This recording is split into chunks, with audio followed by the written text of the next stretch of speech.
meus irmãos, a paz do Senhor, está no ar mais um Lagoinha Viva aqui com o Sérgio Gandra e eu tenho certeza que você já vai receber um conteúdo muito top aí, porque hoje nós voltaremos lá para o ano de 1998. Quantos anos você tinha em 1998, hein? Pois é, faz um tempão danado, mas o nosso pastor Márcio já pregava. E nesta oportunidade você vai conferir um sermão muito top que ele deu sobre a revelação da justiça de Deus. Você quer saber como é que funciona esse assunto? Confere aí. Capítulo 1, verso 8. Primeiramente dou graças a meu Deus mediante Jesus Cristo, no tocante a todos vós, porque em todo o mundo é proclamada a vossa fé. Porque Deus, a quem sirvo em meu espírito, no evangelho de seu Filho, é minha testemunha de como incessantemente faço menção de vós em todas as minhas orações, suplicando que, em algum tempo, pela vontade de Deus, se me ofereça boa ocasião de visitar-vos. Porque muito desejo ver-vos, a fim de repartir convosco algum dom espiritual, para que sejais confirmados. Isto é, para que em vossa companhia reciprocamente nos confortemos por intermédio da fé mútua, vossa e minha. Porque não quero, irmãos, que ignoreis que muitas vezes me propus de ter convosco, no que tenho sido até agora impedido, para conseguir igualmente entre vós algum fruto, como também entre os outros gentios, pois sou devedor, tanto a gregos como a bárbaros, tanto a sábios como a ignorantes. Por isso, quanto está em mim, estou pronto a anunciar o evangelho também a vós outros em Roma. Então ele tinha esse desejo de ir, mas muitas vezes brota um desejo, mas nem sempre o tempo vem junto com o desejo. Algo que nós sempre precisamos buscar é saber qual é o tempo. Algumas vezes pessoas me procuram dizendo: pastor, eu sinto que Deus está me chamando para o ministério. Eu quero então deixar o meu emprego, quero deixar tudo e quero ir para o seminário. Eu olho e digo: filho, glória a Deus por aquilo que Deus está falando a você. Mas agora, será que o tempo é esse? Será que a hora é essa? Muitas vezes a chamada de Deus parece que na vida de alguns vem quando ele está cá embaixo. Ou seja, quando ele está desempregado, está numa situação difícil, aí brota o chamamento dele. O importante, muitas vezes, quando está cá em cima, ele recebeu uma promoção, foi agora levado à posição de ser o presidente da Petrobras, e ele diz: não, eu vou deixar tudo para seguir o ministério do Senhor. É diferente. Ou seja, há uma renúncia também. O tempo, Deus tem o seu tempo. Na língua grega existe uma palavra própria para esse tempo de Deus, que é a palavra kairos. Vamos falar? Kairos. É tempo, mas não é um tempo desse relógio. É o tempo de Deus. Muitas vezes nós confundimos o nosso tempo com o tempo do Senhor. Deus tem o tempo, Ele pode ter o chamado na sua vida, mas o tempo. O apóstolo Paulo aqui está como nosso exemplo. Ele dizia: olha, porque verso 13, porque quero, irmãos, porque não quero, irmãos, que ignoreis que muitas vezes me propus de ter convosco, no que tenho sido até agora impedido. Então, quando as portas não se abrirem, não tente forçar, querido. Se a porta estiver aberta, entre por ela. Mas se a porta estiver fechada, espere. No momento certo a porta vai se abrir. Não tente. Jesus falou que muitas vezes a porta fechada, a gente dá um jeitinho e entra pela janela. Aí Jesus falou: olha, quem entra pela janela, o que é? Ladrão e salteador. Espere. Se a porta estiver aberta, tome como uma evidência do Senhor: eu vou entrar por ela. Mas se a porta estiver fechada, tchau. No verso 16, 17, nós vamos encontrar, irmãos, basicamente todo o resumo da carta aos Romanos de uma maneira assim profunda. Leia comigo esses dois versículos. Paulo escrevendo e dizendo, vamos ler?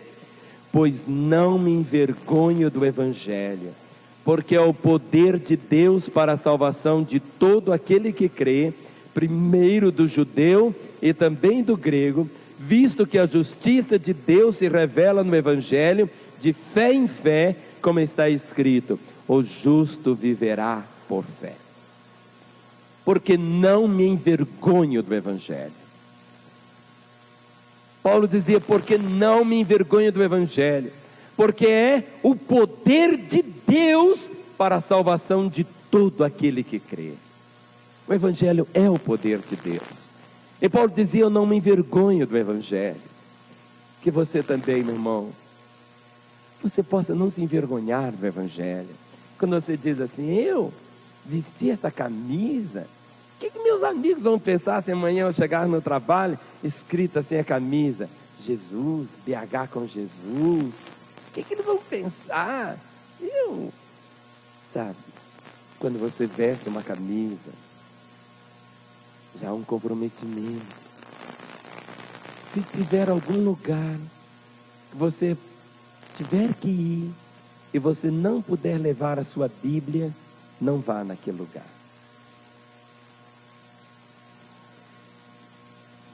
Se existir algum lugar que você não puder levar a sua Bíblia, aquele lugar não presta para você. Está entendendo?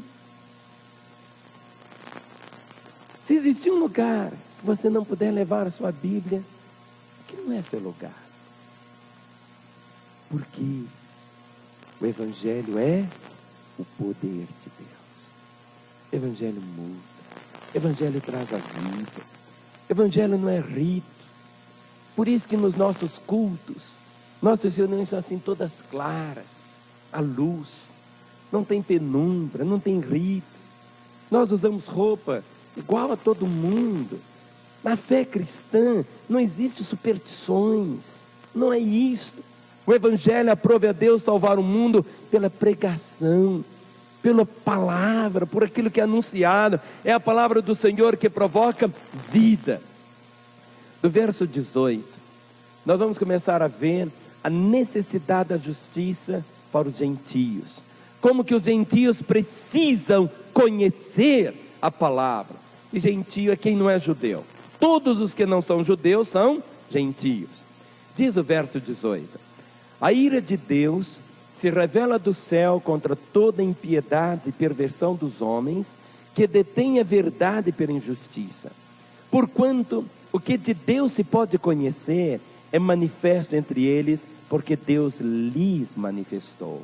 Porque os atributos de Deus, assim o seu eterno poder, como também a sua própria divindade, claramente se reconhecem desde o princípio do mundo, sendo percebidos por meio das coisas que foram criadas. Tais homens são, por isso, indesculpáveis. Essa expressão aqui, indesculpáveis, porque ele começa a falar que a própria natureza fala de Deus. Ou seja, tudo que existe na natureza, nós vemos a mão do Senhor, o testemunho do Senhor. Deus, Ele transcende a natureza, mas Ele é imanente. Ou seja, Deus não está no pôr do sol. Deus não é o pôr do sol. Deus não é uma flor, mas Ele está ali como Criador, como alguém que pinta um quadro. Aquele quadro não é o artista, mas o artista deixou o quê? A sua marca ali. Assim também na criação, tudo que você vê, você pode perceber o quê? A mão do Criador. Então ele está falando aqui sobre aqueles que não tiveram nenhum contato com o Evangelho, mas a própria natureza fala, transmite, e até na consciência, porque olha no versículo 21, diz assim: porquanto, tendo conhecimento de Deus, não o glorificaram como Deus, nem lhe deram graças, antes se tornaram nulos em seus próprios raciocínios, obscurecendo-lhes o coração insensato. Inculcando-se por sábios, tornaram-se loucos, e mudaram a glória do Deus incorruptível, em semelhança da imagem de homem corruptível, bem como de aves, quadrúpedes e répteis. Por isso, Deus entregou tais homens à imundícia, pelas concupiscências de seu próprio coração, para desonrarem o seu corpo entre si. pois eles mudaram a verdade de Deus à mentira, adorando e servindo a criatura em lugar do Criador, o qual é bendito eternamente. Amém. Por causa disso, os entregou Deus às paixões infames, porque até as mulheres mudaram o modo natural de suas relações íntimas por outro, contrário à natureza. Semelhantemente, os homens também, deixando o contato natural da mulher, se inflamaram mutuamente em sua sensualidade, cometendo torpeza, homens com homens, e recebendo em si mesmos a merecida punição do seu erro. E por haverem desprezado o conhecimento de Deus, o próprio Deus os entregou a uma disposição mental reprovável para praticarem coisas inconvenientes, cheios de toda injustiça, malícia, avareza e maldade, possuídos de inveja, homicídio, contenda, dolo e malignidade, sendo difamadores, caluniadores, aborrecidos de Deus, insolentes, soberbos, presunçosos, inventores de males, desobedientes aos pais, insensatos, pérfidos, sem afeição natural e sem misericórdia. Ora, conhecendo eles a sentença de Deus, de que são passíveis de morte os que tais coisas praticam, não somente as fazem, mas também aprovam os que assim procedem. É tão interessante que nós usamos muito aquela expressão que diz assim: fulano de tal é um incrédulo. Mas a Bíblia não chama de incrédulo, a Bíblia chama de um homem natural. Porque você pode encontrar um macumbeiro é incrédulo? Não é incrédulo, ele crê naquilo que está fazendo. Ele não é um incrédulo. Um idólatra é um incrédulo? Ele não é um incrédulo. Ele adora um pedaço de pau, um pedaço de pedra. Ele não é um incrédulo. Ele é o quê? O homem natural. Ele precisa experimentar a vida do Senhor.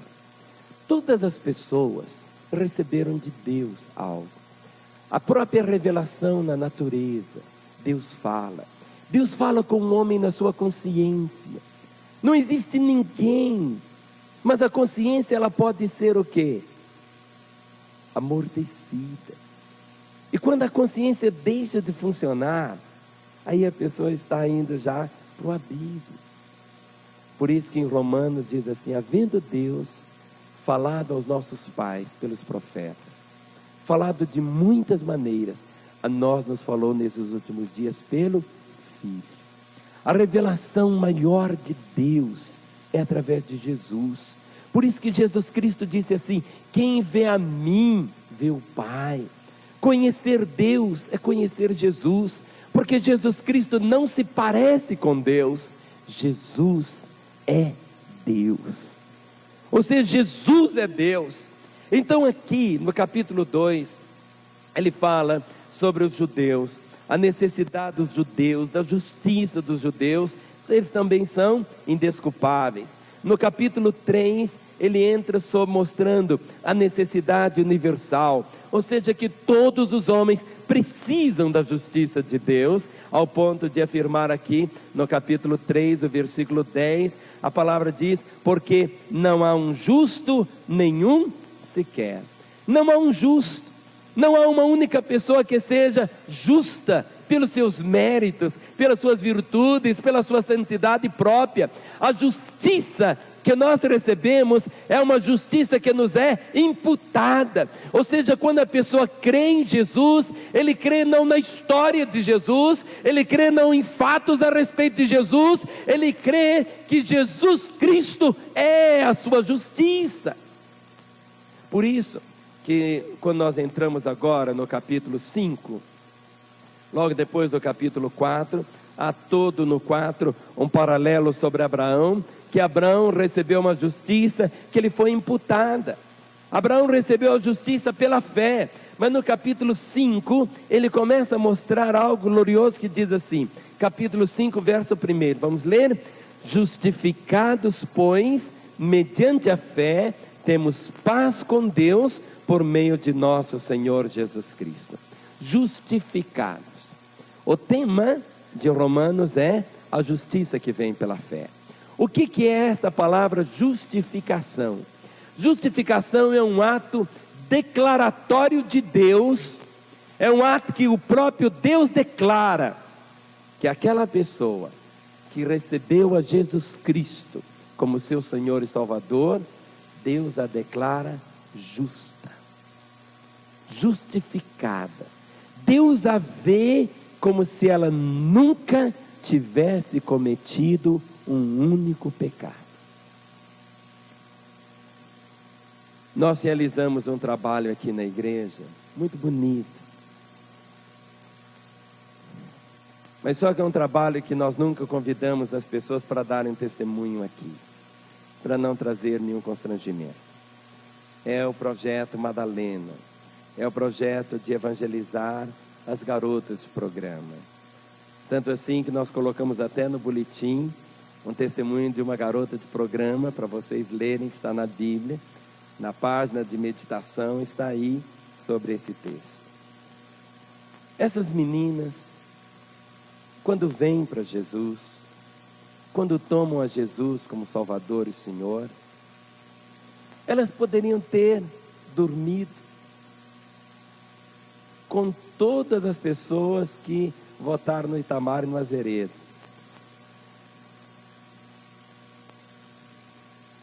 Mas quando elas chegam para o Senhor, Deus passa a vê-las como se elas nunca tivessem cometido um único pecado. Aos olhos do Senhor, elas são tão puras quanto a Virgem Maria. Consegue entender isso? É o que está escrito: justificados, pois, mediante a fé, temos paz com Deus por meio de nosso Senhor Jesus Cristo. Ou seja, é esse ato que Deus declara. Nós somos injustos, não há justiça em nós, por isso que está escrito: não há um justo nenhum sequer. Mas quando a pessoa crê no Senhor Jesus, Deus a declara justa. Olha aqui o versículo 2, capítulo 5, o verso 2. O verso 1 diz: justificados, pois, mediante a fé, temos paz com Deus por meio de Jesus Cristo, nosso Senhor, por intermédio de quem obtivemos igualmente acesso pela fé a esta graça, na qual estamos firmes e gloriamo-nos na esperança da glória de Deus. E não somente isto, mas também nos gloriamos nas próprias tribulações, sabendo que a tribulação produz perseverança, e a perseverança experiência, e a experiência esperança. Ora, a esperança não confunde, porque o amor de Deus é derramado em nosso coração pelo Espírito Santo que nos foi outorgado. Verso 6: porque Cristo, quando nós ainda éramos fracos, morreu a seu tempo pelos ímpios. Dificilmente alguém morreria por um justo, pois poderá ser que pelo bom alguém se anime a morrer. Mas Deus prova o seu amor para conosco. Vamos ler juntos esse verso, verso 8. Mas Deus prova o seu próprio amor para conosco, pelo fato de ter Cristo morrido por nós, sendo nós ainda pecadores. Deus prova. Ele não precisava fazer isso. Não precisava provar nada. Mas quando começamos a entender, Deus prova o seu próprio amor para conosco, pelo fato de ter Cristo morrido por nós, sendo nós ainda pecadores. Agora olhe o verso 9, que coisa linda. Logo, muito mais agora, sendo justificados pelo seu sangue, seremos por ele salvos da ira.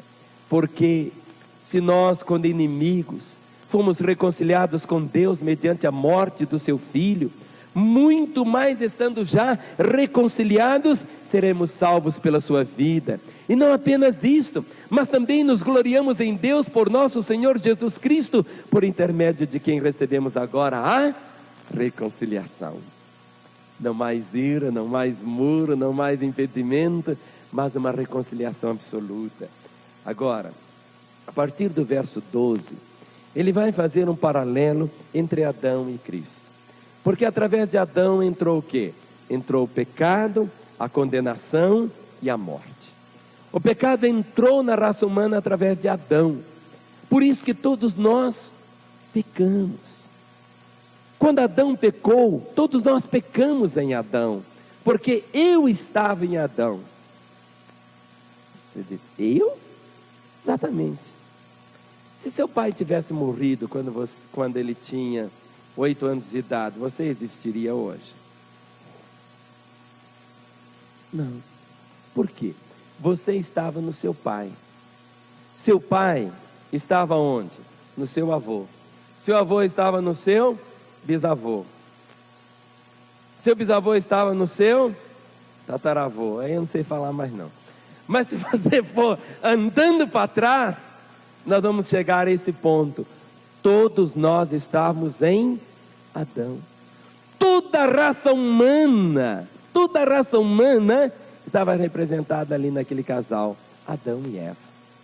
Então, quando Adão pecou, todos nós pecamos.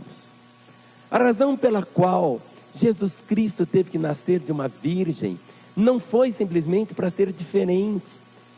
Jesus Cristo teve que nascer de uma virgem para não trazer o quê? O pecado. Por isso que em Adão entrou o pecado, a condenação e a morte. Mas em Cristo Jesus o quê? A graça, a justificação e a vida. No capítulo 6, ele vai começar a falar sobre a nossa identificação com Cristo. Hoje à tarde, cerca de 119 irmãos. 119 irmãos desceram aqui as águas batismais. Quantos que já foram batizados aqui? Levante a mão. Isso, amém. Quem ainda não foi batizado? Levante a mão também. Que logo seja o seu batismo, hein? O que o batismo traduz? A nossa identificação com Cristo. Ou seja, que quando Cristo morreu, nós morremos com Ele. Quando Ele foi sepultado, fomos sepultados com Ele. E quando Ele ressuscitou, nós ressuscitamos com Ele. Olha o que está escrito no capítulo 6, de uma forma clara. Você vai começar a perceber que em Romanos há uma diferenciação muito grande entre as duas palavras que são chaves. Uma palavra é a palavra pecado singular e a palavra pecados plural. Não está aqui simplesmente como que se fosse assim, alguma coisa muito simples. A palavra pecado singular significa a natureza, um princípio mau que existe na vida do homem. Pecados plural. Então, apenas uma letra, a letra S, muda toda a concepção aqui. É como se nós falássemos assim, limoeiro. O que é o limoeiro? O limoeiro é pecado singular. Os limões, pecados plural. Quando você encontra a palavra pecado singular na Bíblia, está se referindo à natureza pecaminosa intrínseca em todos nós. Não adianta, muitas vezes você encontra uma pessoa e diz, você precisa parar de beber, você precisa parar de adulterar, você precisa parar de mentir, você precisa parar disso, parar daquilo, parar daquilo. Muitas vezes você encontra um limoeiro, ele está carregadinho de limões, aí você arranca os limões, arrancou todos, aí a pessoa está bonitinha, não está? Dentro de alguns dias o que acontece? Brota tudo de novo. Não é uma questão de arrancar. Muitas vezes a pessoa fala assim, você precisa parar de fumar, você precisa parar de beber, você precisa parar disso, parar daquilo. Ele para, mas volta tudo de novo. Porque o problema não são os pecados. O que condena um homem, que leva o homem para o inferno, é um pecado singular. É a natureza que precisa ser mudada. É como no limoeiro. Você tem um limoeiro, você corta o tronco do limoeiro, enxerta no tronco do limoeiro um ramo de laranja serra d'água. E agora vai produzir o quê? Laranja serra d'água. O que é a conversão? Em nossa natureza pecaminosa é enxertado o quê?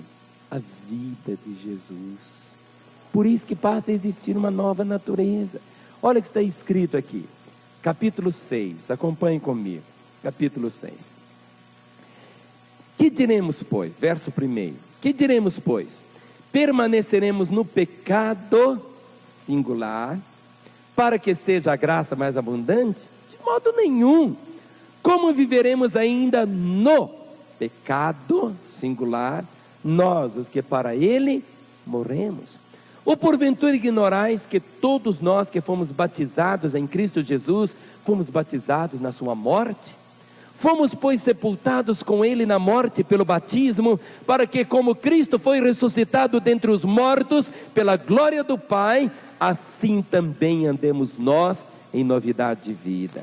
Porque, se fomos unidos com ele na semelhança da sua morte, certamente o seremos também na semelhança da sua ressurreição, sabendo isto, que foi crucificado com ele o nosso velho homem.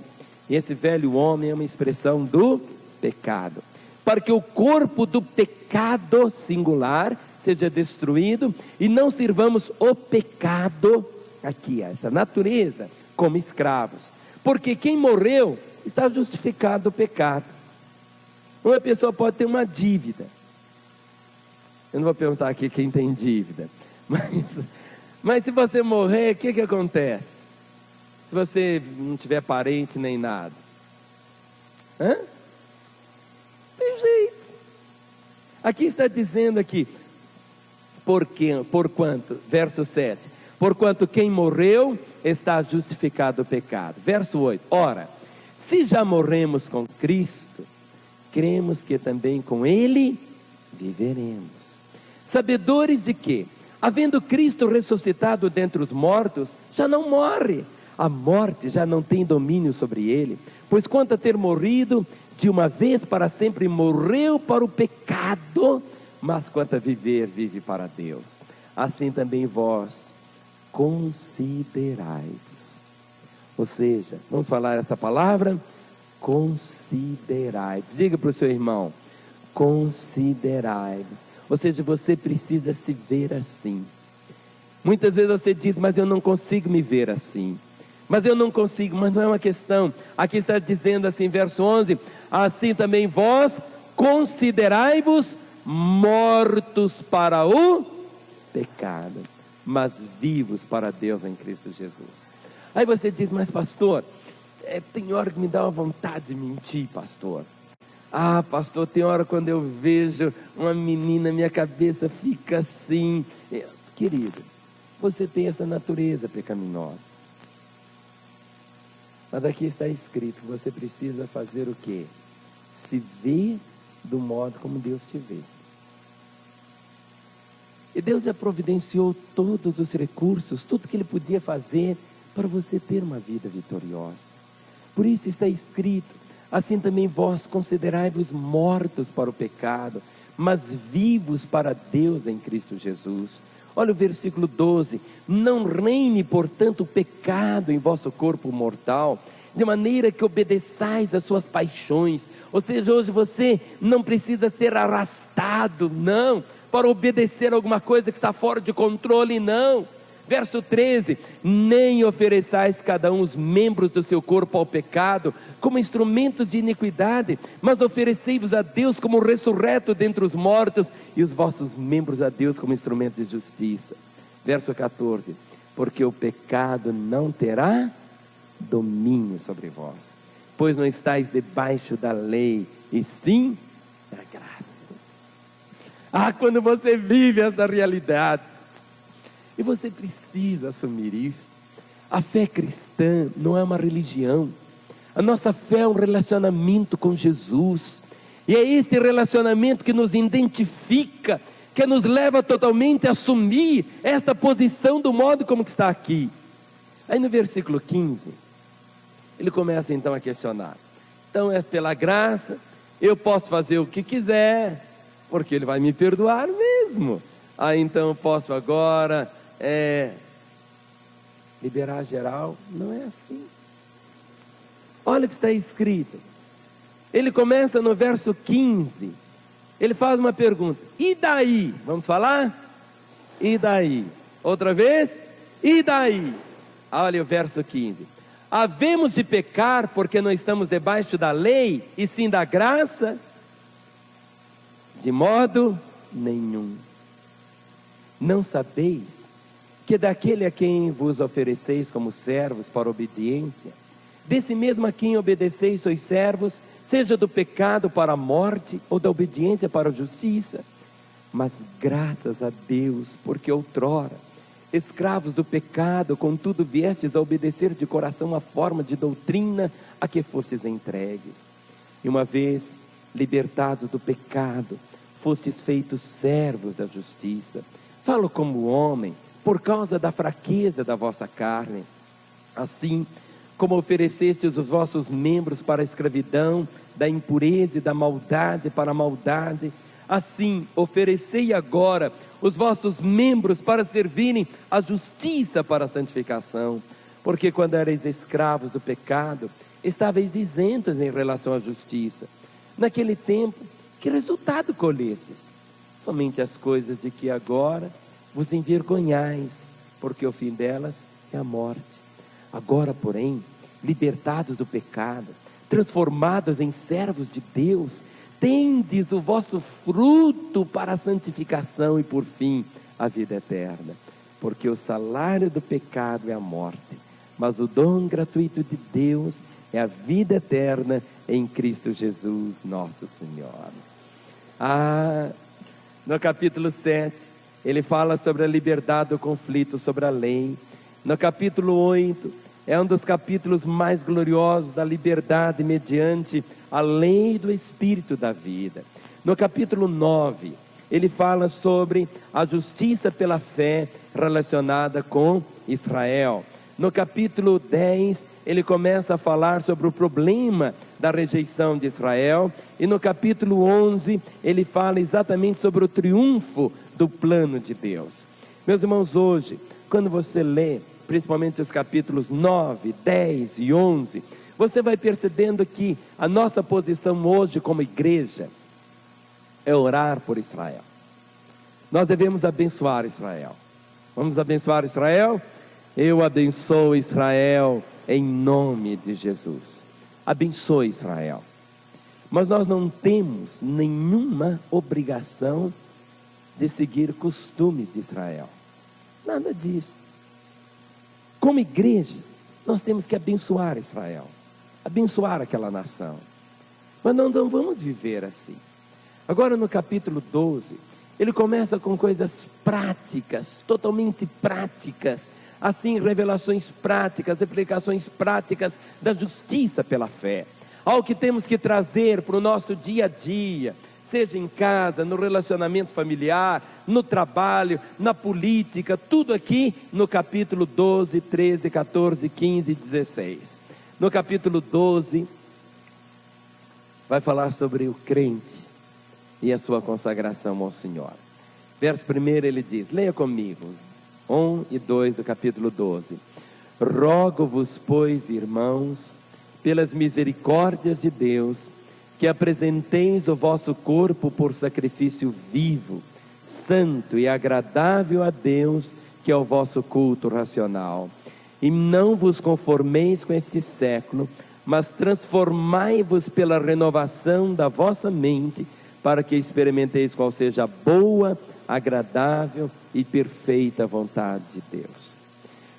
Se você deseja realmente conhecer qual seja a boa, perfeita e agradável vontade de Deus. Quantos que querem conhecer a boa, perfeita e agradável vontade de Deus?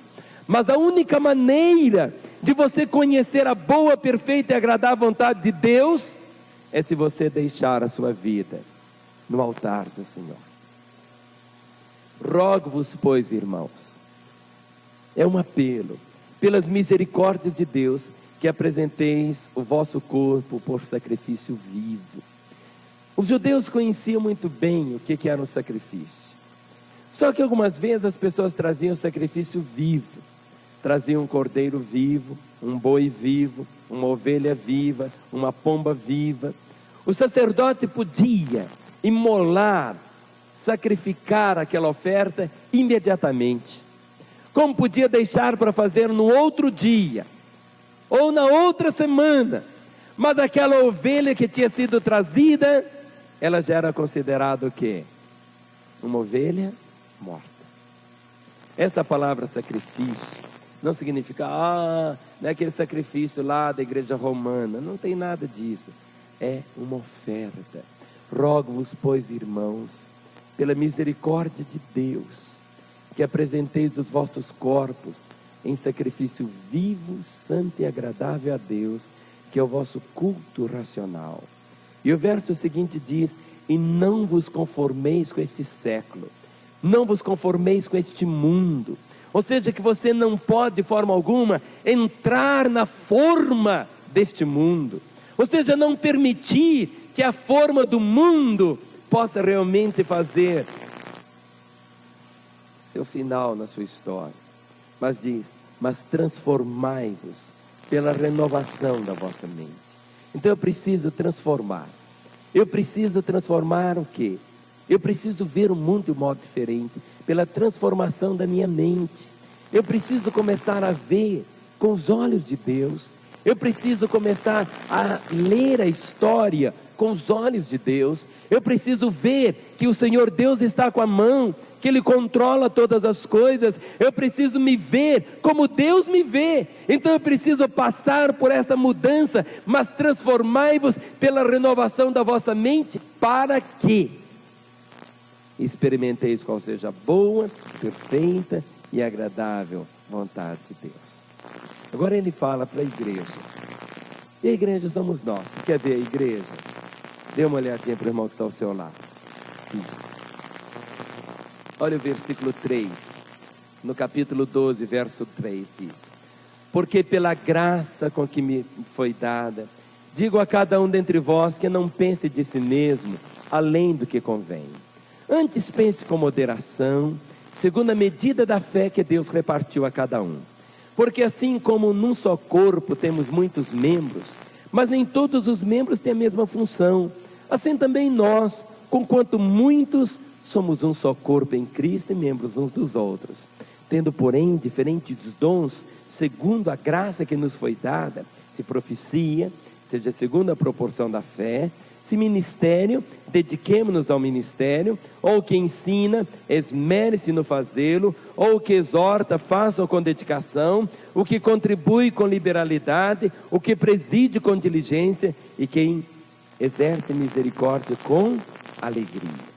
Agora ele vai falar dentro da comunidade o seguinte, verso 9, o amor seja sem, diga para o irmão que está ao seu lado, o amor seja sem hipocrisia.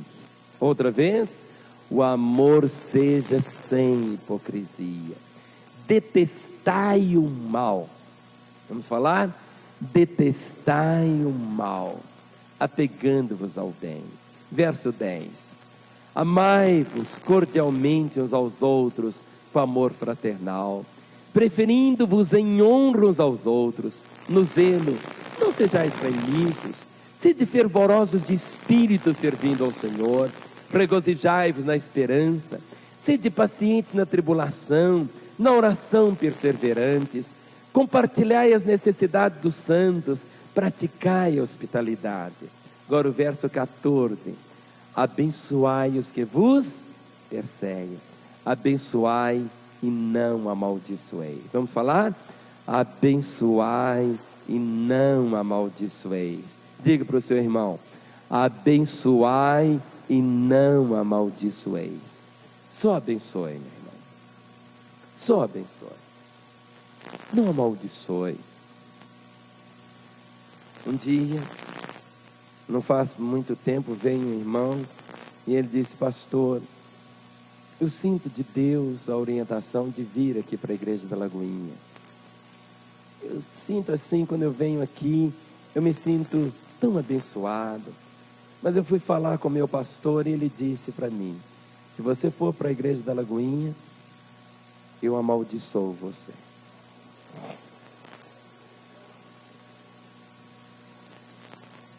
Está amarrado mesmo, irmão. mas isso é comum. Existem pessoas que vivem amarradas, escravizadas por maldição. Eu não encontro isso na palavra. Eu encontro sempre essa expressão: abençoai, não amaldiçoei. Eu abençoo esse colega que deu essa palavra, mas eu não concordo de forma alguma com ele. Porque não é isso que encontramos aqui. Muitas vezes você vai encontrar pessoas que vão pensar de um modo diferente. Mas você vai dizer: olha, eu não concordo com o que você está fazendo,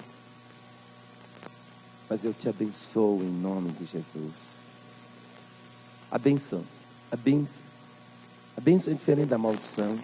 Porque quando invocamos a maldição sobre alguém, o Senhor disse para Abraão: Abraão, eu abençoarei, mas eu vou amaldiçoar também.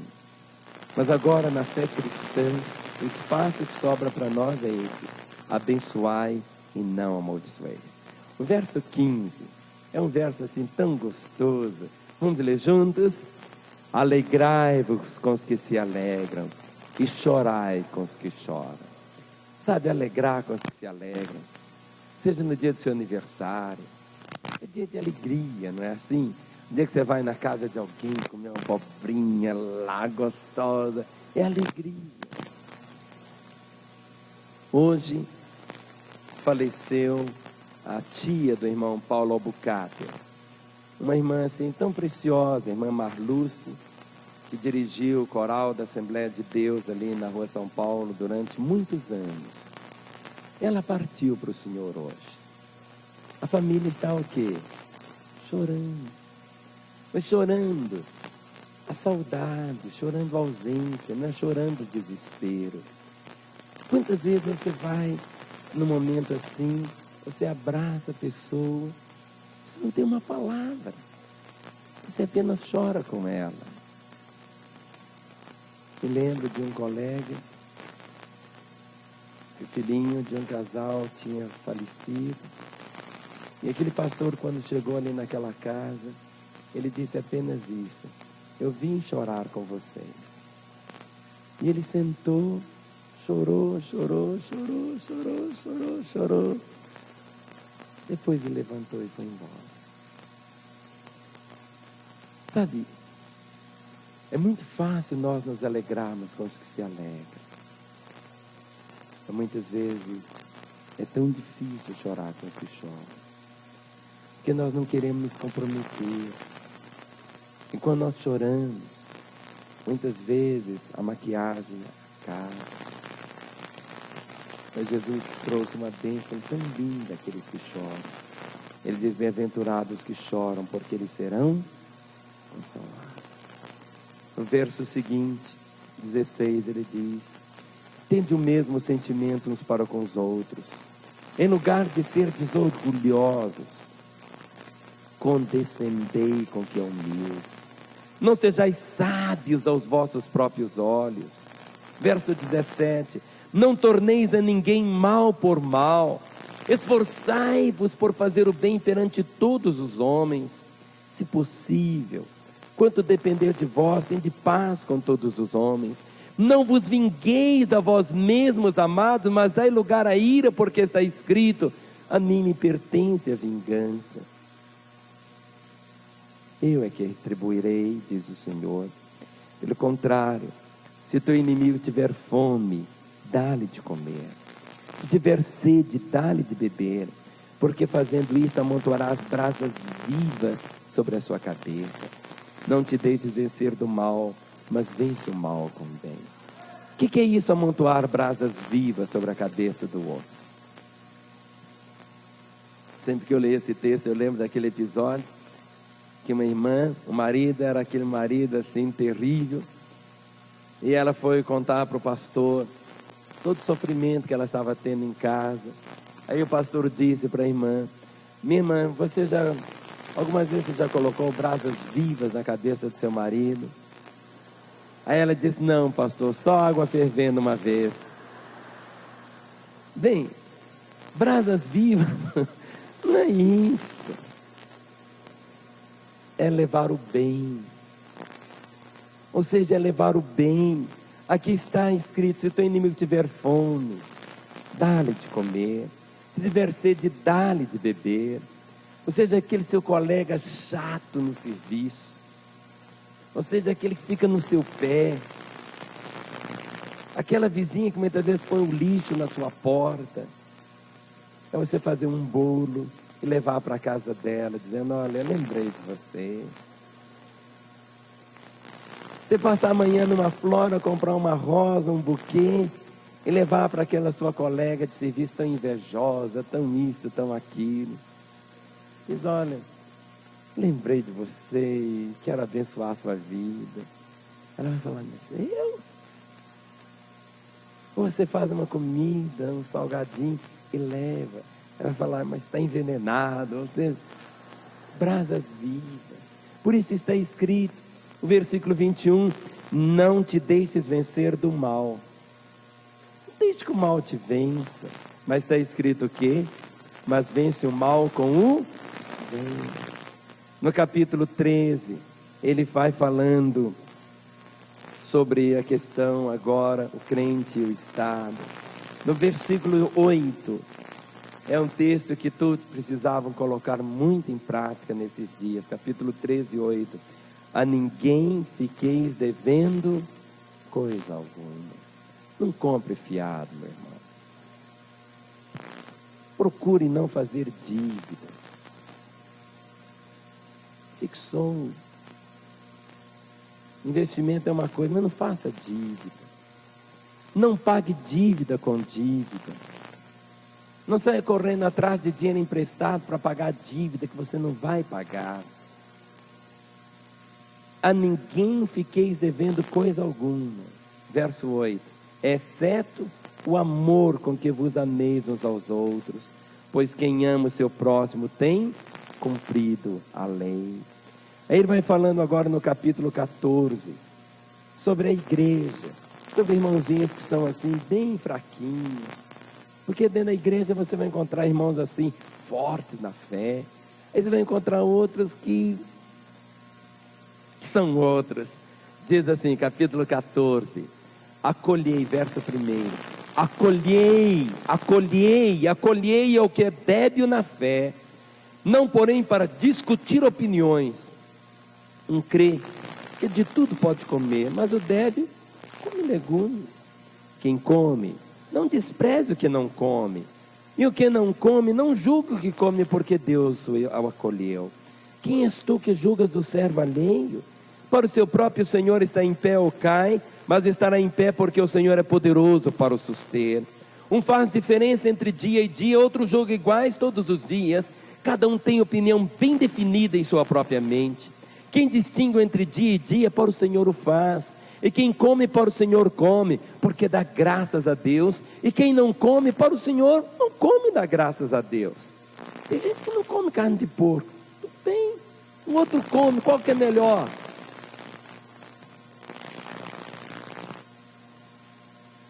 Não tem mais probabilidade de ter solitária do que o outro. Mas vamos entender isso, que no mundo espiritual é diferente. Muitos que ficam dividindo as coisas. Ah, você não pode comer. Ah, o dia é aquele dia. Ah, não é assim. Agora no versículo 7, ele define: porque nenhum de nós vive para si mesmo. Querido, viva assim, porque nenhum de nós vive para si mesmo, nem morre para si. Porque se vivemos, para o Senhor vivemos. Se morremos, para o Senhor morremos. Quer pois vivamos ou morramos, somos do Senhor. Foi precisamente para esse fim que Cristo morreu e ressurgiu, para ser Senhor, tanto de mortos como de vivos. Tu, porém, porque julgas teu irmão? E tu, por que desprezas o teu? Pois todos compareceremos perante o tribunal de Cristo. O verso 12 diz: assim pois, cada um de nós dará conta de si mesmo a Deus. Você não vai dar conta do outro, você vai dar conta de você. Por isso ele diz no verso 13: não nos julguemos mais uns aos outros, Pelo contrário, tomai o propósito de não pôr de tropeço ou escândalo ao vosso irmão. Eu sei, estou persuadido no Senhor Jesus, de que nenhuma coisa é de si mesma impura, salvo para aquele que assim a considera, para esse é impura. Se por causa de comida o teu irmão se entristece, já não anda segundo o amor fraternal. Por causa da tua comida, não faças perecer aquele a favor de quem Cristo morreu. Não seja, pois, vituperado o vosso bem, pois o reino de Deus não é comida nem bebida, mas justiça, paz e alegria no Espírito Santo. Aquele que deste modo serve a Cristo é agradável a Deus e aprovado pelos homens. Assim, pois, seguimos as coisas da paz e também as da edificação de uns para com os outros. Não destruas a obra de Deus por causa da comida. Todas as coisas, na verdade, são limpas, mas é mal para o homem o comer com escândalo. É bom não comer carne, nem beber vinho, nem fazer qualquer outra coisa com que teu irmão venha tropeçar, ou se ofender ou se enfraquecer. A fé que tens, tem-na para ti mesmo perante Deus. Bem-aventurado é aquele que não se condena naquilo que aprova. Mas aquele que tem dúvidas é condenado se comer, porque o que faz não provém de fé, e tudo o que não provém de fé é pecado. Ora, nós que somos fortes, devemos suportar as debilidades dos fracos e não agradar-nos a nós mesmos. Portanto, cada um de nós agrade ao próximo no que é bom para edificação, porque também Cristo não se agradou a si mesmo. Antes, como está escrito, as injúrias dos que te ultrajavam caíram sobre mim. Pois tudo quanto outrora foi escrito, para o nosso ensino foi escrito, a fim de que pela paciência e pela consolação das Escrituras tenhamos esperança. Ora, o Deus da paciência e da consolação vos conceda o mesmo sentir de uns para com os outros, segundo Cristo Jesus, para que concordemente a uma voz glorifiqueis a Deus e Pai de nosso Senhor Jesus Cristo. Olha o verso 7. Portanto, acolhei-vos uns aos outros, como também Cristo nos acolheu para a glória de Deus. Digo, pois, que Cristo foi constituído ministro da circuncisão em prol da verdade de Deus, para confirmar as promessas feitas a nossos pais. Aí ele vai dividindo, vai mostrando, vai chegando coisas tão práticas da vida. A fé cristã é exatamente esse relacionamento com o Senhor. Quando tomamos a Jesus, recebemos todo o benefício da vida dele.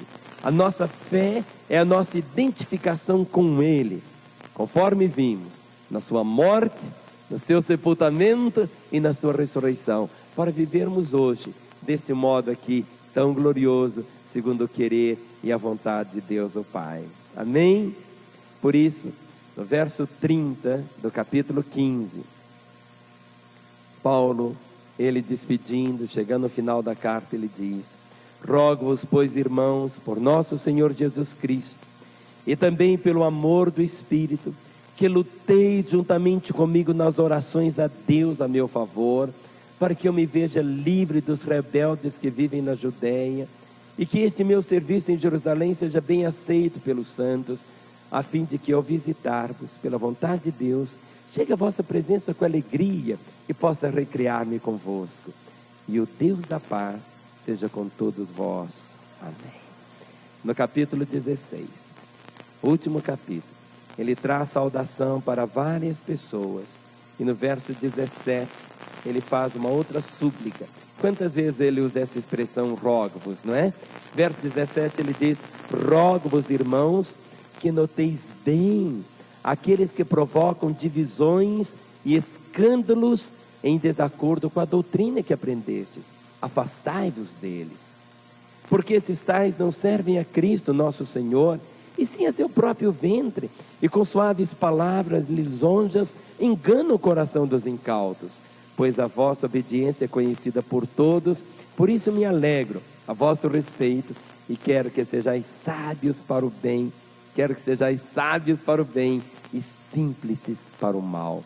E o Deus da paz, em breve, esmagará debaixo dos vossos pés a Satanás.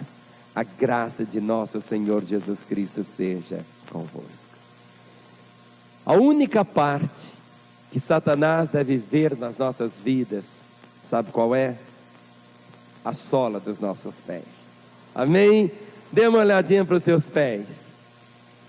Quem é que tem que estar debaixo da sola dos seus pés? Amém? Amém? Amém, aleluia. Maravilha, eu espero que você tenha sido abençoado. Afinal, quem é o detentor dessa justiça é o nosso Deus, aquele que é a própria justiça, não é?